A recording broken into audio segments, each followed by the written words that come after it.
Welcome to VTV prime. కూటమి ప్రభుత్వం గురించి, కూటమి ప్రభుత్వం అలియాస్ టీడీపీ ప్రభుత్వం అలియాస్ చంద్రబాబు నాయుడు గారి ప్రభుత్వం గురించి మనం చాలాసార్లు చెప్పుకున్న మాట.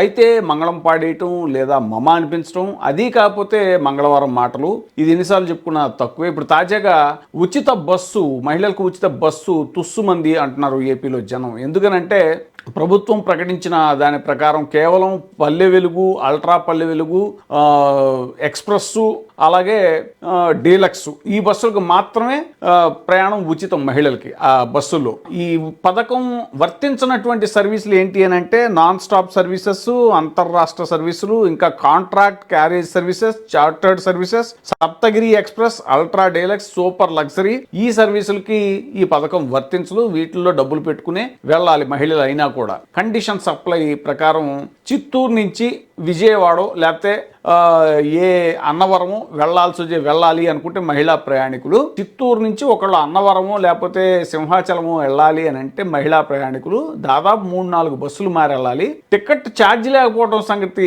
దేవుడెరుగు. ఇప్పుడు ఈ బోల్డ్ అంత టైం వేస్ట్, ప్లస్ తినుబండారాలకు లేకపోతే వాటరు, ఇంకోటి కూల్ డ్రింక్ తాగితే వాటికి డబుల్ త్రిబుల్ అయ్యేటువంటి అవకాశం ఉంది. వచ్చే ఎన్నికల్లో గాజు గ్లాస్ కి ఓటు వేయండి. వేస్తే జూన్ 4న జనసేన, టీడీపీ, బీజేపీ కూటమి ప్రభుత్వం రాగానే మహిళలకు రాష్ట్రంలో ఎక్కడికి వెళ్లినా బస్సు ప్రయాణం ఉచితం. మేము ఎక్కడికి వెళ్లినా స్వేచ్ఛగా వెళ్ళొచ్చు. నిజమా? నిజంగా నిజమండి. మన భారంలో సగం తగ్గుతుంది అంటే ఈసారి నా ఓటు ఖచ్చితంగా గాజు గ్లాస్కే. ఆర్టీసీ బస్సుల్లో ఉచిత ప్రయాణ సౌకర్యం. నిన్న మీరే చెప్పారు కదండి. అది నిన్నరా?